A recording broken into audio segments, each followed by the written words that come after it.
Russia Ukraine যুদ্ধ শুরুর পর থেকে রাশিয়ার সঙ্গে বাণিজ্য বেড়েছে চীনের। মস্কোর উপর আন্তর্জাতিক নিষেধাজ্ঞা উপেক্ষা করেই দেদারসে ব্যবসা বাণিজ্য চালিয়ে যাচ্ছে দেশ দুটি। চীনা কাস্টমস বিভাগের তথ্য মতে 2023 সালে রাশিয়া ও চীনের বাণিজ্য হয়েছে প্রায় $250 বিলিয়ন। 中俄互为新时代全面战略协作伙伴，两国关系持续健康稳定发展，两国领导人保持密切交往。关于你提到的具体问题，我没有可以发布的消息。Был ознаменован беспрецедентным ростом товарооборота.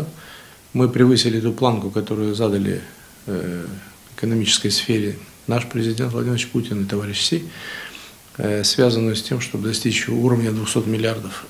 এছাড়াও ইউক্রেনের বিরুদ্ধে যুদ্ধ করতে মস্কোকে অস্ত্র সহায়তা দিয়ে আসছে চীন। বহুদিন ধরেই এই অভিযোগ পশ্চিমাদের।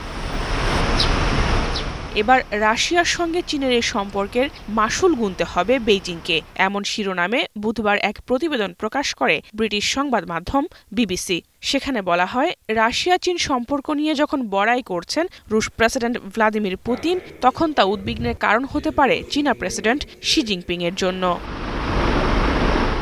ইতোমধ্যেই মস্কোর সঙ্গে কাজ করে বেইজিং ও হংকংয়ের এমন সব ব্যাংক ও কোম্পানির উপর নিষেধাজ্ঞা দেওয়ার আভাস দিয়েছে ওয়াশিংটন। কারণ হিসেবে ওয়াশিংটন বলছে, চীন যদি রাশিয়ায় অস্ত্র বিক্রি নাও করে, তবুও মস্কোকে প্রযুক্তি সহায়তা দিচ্ছে তারা, জানিয়ে উদ্বিগ্ন যুক্তরাষ্ট্র ও ইউরোপীয় ইউনিয়ন।